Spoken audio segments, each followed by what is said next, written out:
Hi, I'm James Riley. I do some writing for Innovation Oz and a little bit for Business Spectator. Look, Wright's story is kind of interesting. His company is ZED Technologies.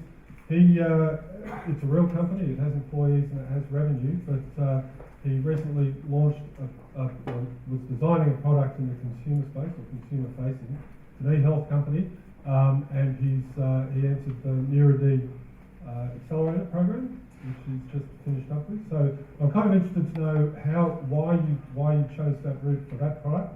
If you can give us a little point history of your company in e-health and what you do.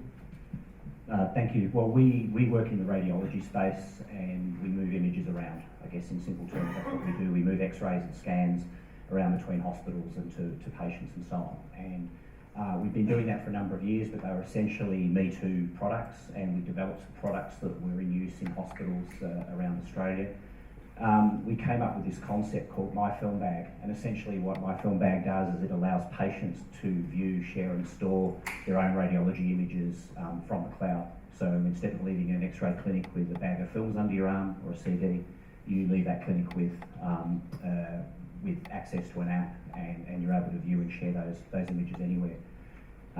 We just felt that was one of those 1 in 10 year ideas that people have, and we knew that just sitting in our offices and trying to motivate ourselves was not necessarily going to get us to where we needed to be. So we looked for ways to accelerate that, and funnily enough, we found an accelerator. Okay, so when we talk about, we'll get to muru-D in just a moment, but you didn't go out and seek money. You sought what, expertise in the product development? Yeah, that's right. And also we understood that we knew a lot about what we knew a lot about, and that was moving images, but we didn't understand about raising capital. We didn't understand about IP protection. We didn't understand about all those other things that can bring you undone in a business, other than just knowing a lot about your space. So we felt that we needed to learn about that really quickly in this particular case. Okay, so you've come out of muru-D now, so where are you now?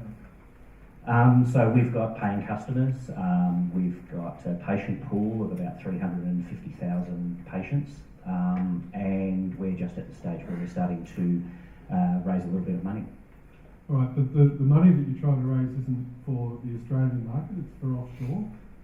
Where are you going first? Why are you choosing that market?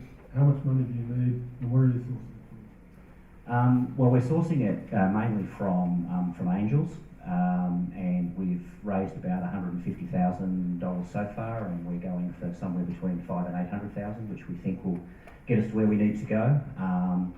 We're looking to expand domestically, so about 60% of that budget is going into the Australian expansion, and about 40% is to get a footprint into some key overseas markets.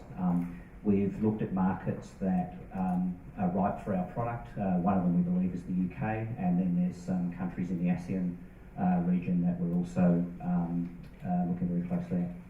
All right. So when you're looking for an investor, what are you actually looking for? Aside from the dollars, what do they need to be bringing to the table, particularly in that e-health space? Is there anything in particular that you need from them? Yeah, I mean, we're all of our investors. We're lucky in a way that we work in an industry where there's quite a lot of high net worth individuals, and so raising amounts of $50,000 and $100,000 to sack the juggler.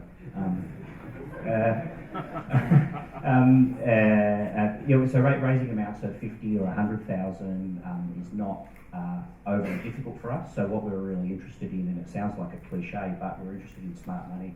We're interested that people can actually take us into markets, introduce us to people, and add value to their own money, and want to see us succeed and have the contacts to enable us to do that. Okay, well then on that, are those people in Australia? I mean, can you find those people in Australia? As you say, there's a lot of high net worth individuals in the space, owners of imaging shops and the like. But can they take you into offshore markets?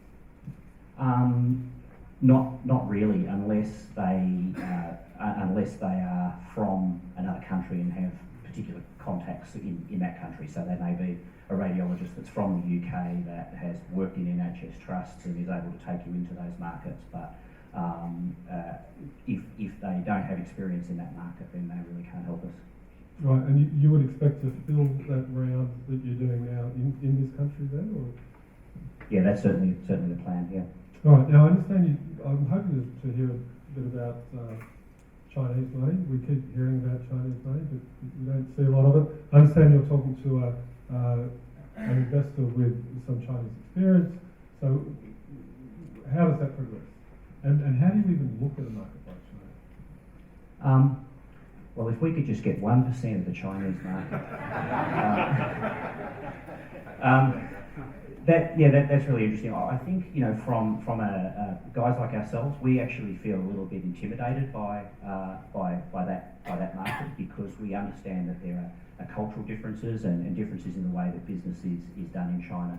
And so for us, China wasn't on our roadmap until we had a particular investor that came along and said, you know, if we can actually set up a slam dunk deal for you in China, is that of interest to you? And obviously it is of interest, but I guess we're not overly interested in all the other machinations that happen in that deal. We just, you know, we want to get on with what we want to get on with and sell product. Right, now you had a career in health or in the health sector before you started ZED Technologies. I would have thought Australia has some competitive advantages in health, and that there might be opportunities for tech companies in health. So, do we have those competitive advantages? I guess I'm thinking in terms of things like now that some of the plumbing work's been done by the e-health authorities, and they're moving towards a single identifier, those kind of things. Yeah, I think part of the problem is the big systems in our particular market generally come from the big companies. So they're coming from the GEs and the Siemens and you know, the Carestreams and Agfas of the world. So you know, there are certainly niche technology plays in Australia, but but a lot of the really big systems that dominate the market come from the very big players. All right, let's just go to your muru-D experience. You sort of went in there with one product in mind, but you had existing products and existing revenue and staff that you had left behind. So what happens to that? How does that transform the rest of your company? Yeah, that's actually really interesting question, because we went to muru-D because we felt we needed the acceleration on this particular My Film Bag product. But obviously, that also gives some impetus to our other products. We're calling on the same customers and so on. But what is interesting is that when we're talking to VCs and other investors, a lot of them are asking us to effectively break our company up and just pigeonhole our My Film Bag technology, and that's what they want to invest in. They don't want to invest in our other stuff that already has revenue, has staff supporting it, and so on, which was kind of an eye-opener to us. So you've got big decisions to make coming up, is that right? Well, really, whether we take those investors on or not, because you know, to us, it might be more important for us to keep those products in our portfolio. Just to finish up, what you know, we talk a lot about government policies and policies that support startups, such as startup ecosystem and all those kinds of areas. So, from a personal experience, what would you have liked to have seen that would have made life a little bit easier? Or what would you like to have seen to progress what you've got further? Well, I guess I've come from a background and I'm of an age where you sort of bootstrap yourself up, but what we're starting to see now is a growing startup environment, and I think that's a fantastic thing, to be able to take a product into an environment like that and get all the resources and the help that you can. I think is tremendous, and something that didn't exist a little while ago. Right, I'll finish here. Just with this final question though, because I love this question so much. Can men have it all? I mean, given that, like you say, you're of an age, you've had a career, and now you're starting again in something completely new, can you have it all? Yes.